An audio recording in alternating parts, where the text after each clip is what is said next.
Donc le Tour de Romandie 2013, le prologue sera un mini contre-la-montre assez particulier, puisqu'on partira du Chable pour arriver à Bruzon. Donc un contre-la-montre en côte, à peu près 7 km, avec un petit clin d'œil quand même à deux grands champions de ski, puisqu'on passera devant la maison à Colombin et dans la station de William Bess. Donc on espère qu'eux, ils ont plutôt fait de la descente, donc on espère que les coureurs apprécieront la montée. Donc ça, ce sera pour le prologue. Ensuite, comme d'habitude, je vous livre les étapes et pas encore le parcours, parce que, et ni quoi, où, parce qu'on n'est encore pas assez près, même si on sait plus ou moins ce qu'on veut faire. Je ne vous l'ai dit pas dans l'ordre, parce que je peux vous dire que Genève, ce sera l'étape finale quand même. Ce sera la ville d'arrivée, donc vous avez la ville de départ et la ville d'arrivée. Après, dans le désordre, il y a Payerne, qui aura une étape en boucle. Il y a l'étape de montagne se terminera au Diableret. Il y aura une étape assez intéressante, c'est nouveau, c'est l'ouest lausannois avec la ville de Renon. Et il en manque une pour l'instant. C'est pour ça qu'il en manque une. On sait ce qu'on veut faire, on est à 99% de le faire. On aura la confirmation d'ici 4-5 jours. On a un joli petit projet, un clin d'œil pour cette étape-là. Mais disons que si ce n'était pas cet endroit-là, parce qu'on n'est pas sûr qu'il soit prêt.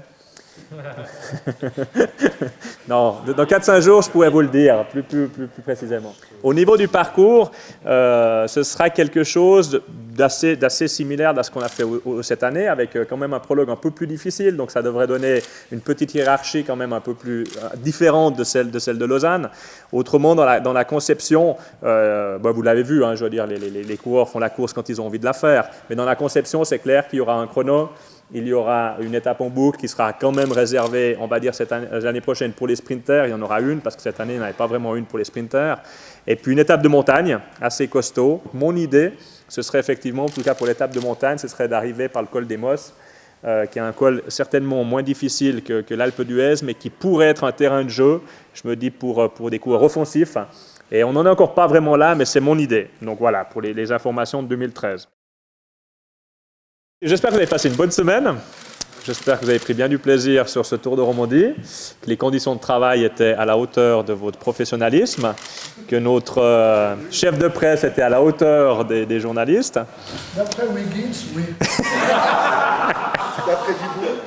L'étape de Chaux de Fonds, c'était quand même difficile. Quand on a fait les repérages, tout le monde m'a dit « Ouh là là là là, c'est quand même dur, Rosière et compagnie ».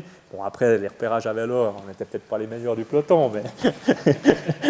Moi, j'ai trouvé la scène très dure. Mais après, quand j'ai vu les pros monter à la vitesse où ils sont montés, c'est vrai que ça n'a pas l'air si dur. Moi, j'ai pas gagné le championnat de Zurich en plus. C'est lui qui l'a dit.